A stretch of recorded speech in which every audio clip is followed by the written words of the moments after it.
Hey, what's happening? It's Bill Smith. I think this is a part 2 video for the first one. I'm just going to kind of pick up where I left off. The frustration, man. That's where I'm at. Frustration. I spent 2 weeks trying to bury I the Spy, Cheshire Cat, Trustful Alice. I even said, look, all I got to do is make up a stupid Twitter handle with the word I in it or the number 17 and, I could get 15,000 Twitter followers within 4 days. I said that in a video, and now this is what's going to happen. We're going to do it all over again.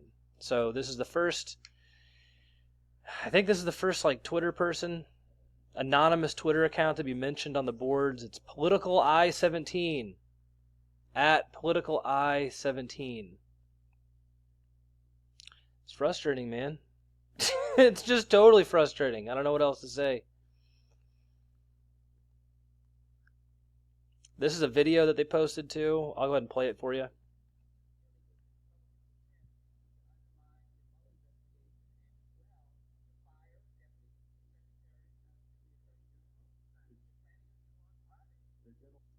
So she just came out and said, is that Sheila Jackson Lee? She came out and said, you are planning on firing Rod Rosenstein on Friday.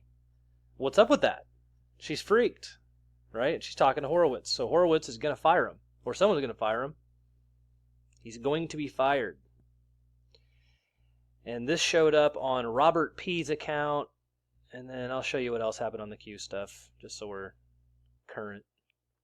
Okay, so they basically just strung a couple messages together. Here's the first one. It's June 19th. It's post number 1558. Declassified LP, Viva la Resistance. Viva versus Vive. Why classified intel comms at the highest level? Define title. Define the role with Mueller. Exchange shelters a very senior member. I'm not going to talk about all that stuff. We're just going to call out this line that I walked over. It's J space C in brackets. Okay, and then J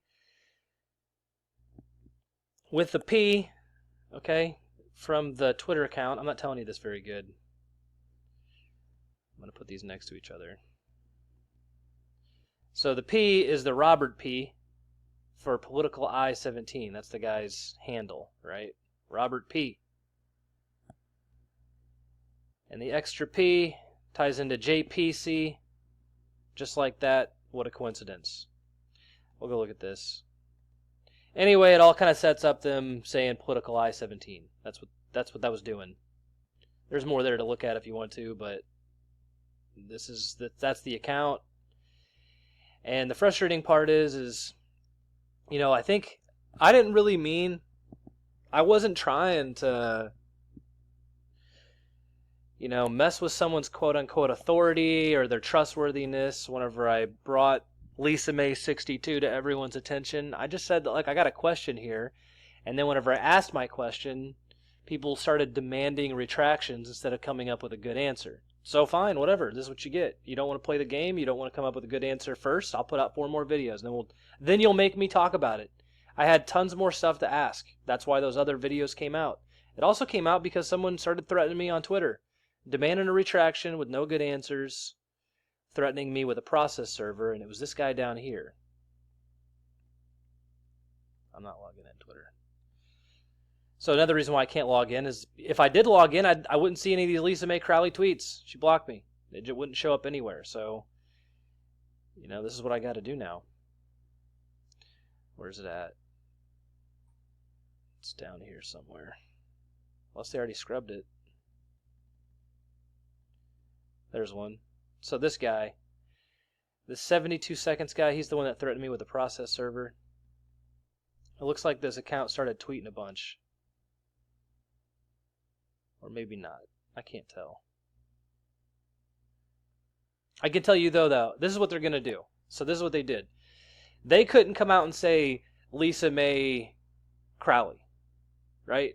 They can't put Lisa Mei Crowley on the Q board. And that's what this is all about. So everything that's happening right now for this guy right here, this Political I-17, this entire thing on June 19th and going back to June 18th a little bit. No, just June 19th. Today, let me tell you what this is about. This is about them saving Lisa Mei Crowley's Twitter feed. That's what they're doing. That's what the Q team is doing. The Q team is saying that Lisa Mei Crowley is our most trusted Twitter feed. It's where you get all the good information from. So if she says it, it's gold. That's what QAnon is saying. And that's why Bill Smith is so damn frustrated, because all Lisa May had to do was just come out and just have a normal conversation like a normal human being. NeonRevolt did it. But she didn't do that. So Bill Smith thought she was hiding stuff. I still think she is, you know? But whatever. QAnon team is saying, look, Lisa May Crowley is the most trusted authority on Twitter, per the QAnon team. I cannot make that more clear. That is what they are doing. Now, there's a reason why they posted to this account and not Lisa May's account. It's because they won't call out anybody by name. The only other person who was called out on the Reddit post was Serial Brain. But he didn't say his name is Jeff Goldberg. You know? He said, hey, my name is Serial Brain too. So, they're not going to put Lisa May's contact information on the QAnon board. They're not going to do it.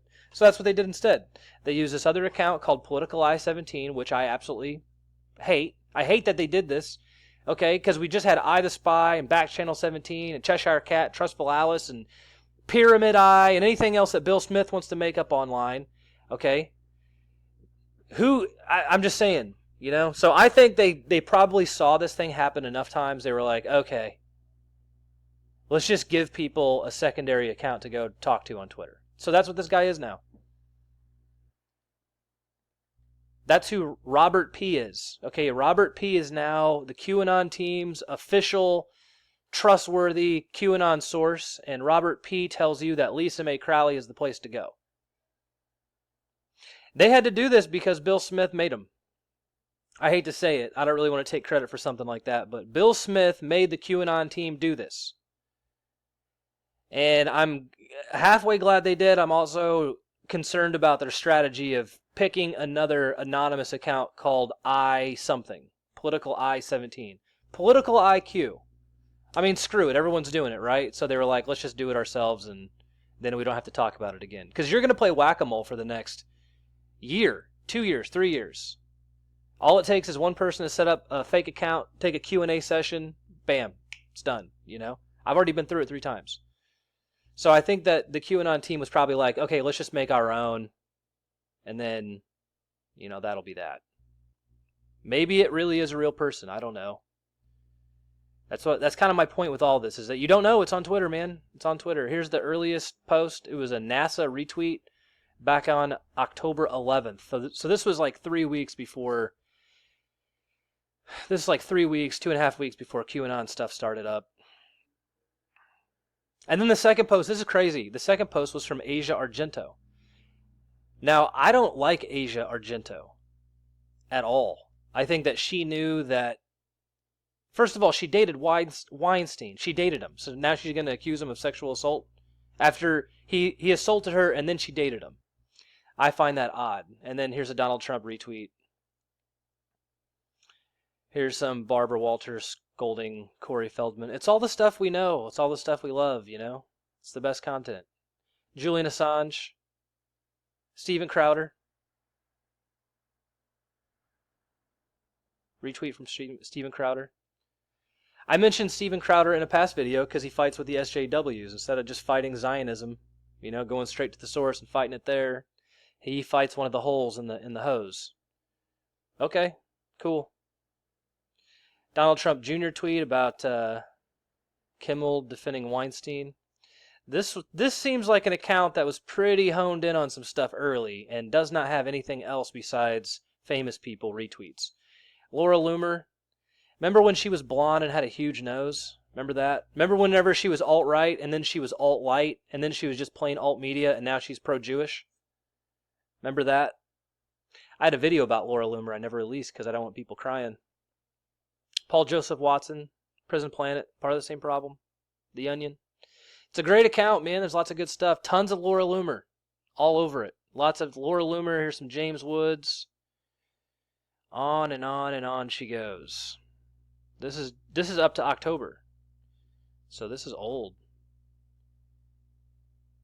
And then it kind of gets spotty from there. No, maybe not. You know Scott J. Israel is screwed when CNN starts asking real questions. Resign, Sheriff Israel. Sheriff Israel, resign, cowards of Broward. Don't say that too much on YouTube, man. You lose your account. You get some strikes. Ben Shapiro, he's a problem. This has been a slow road for me, I can tell you that. It's been this. This was the big change for me. I didn't want to talk about a lot of the stuff I talk about. Just no one else is doing it, so I'll do it. Fine. The big change for me was when I realized that you can't find a white Christian in the news media.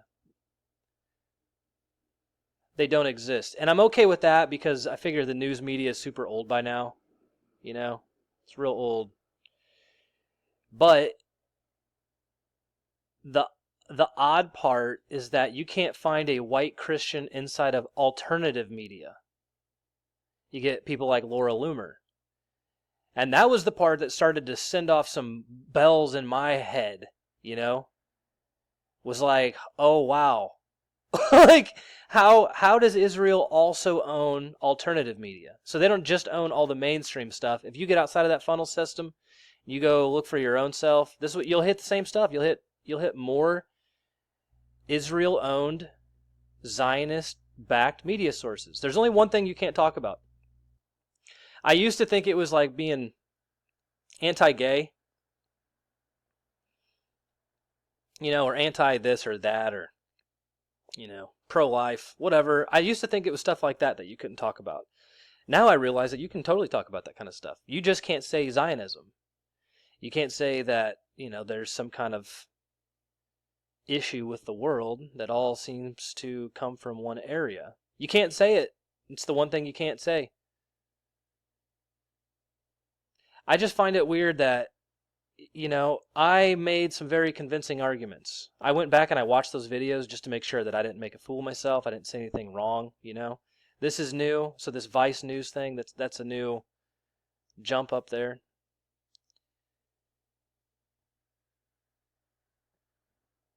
But they had to do this.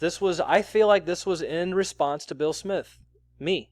You know, I hate to say it. I don't really want to take credit for this, and I don't really think it's something to be taken credit for, and I could be wrong. Okay, but I looked and there was... Here, let me say this.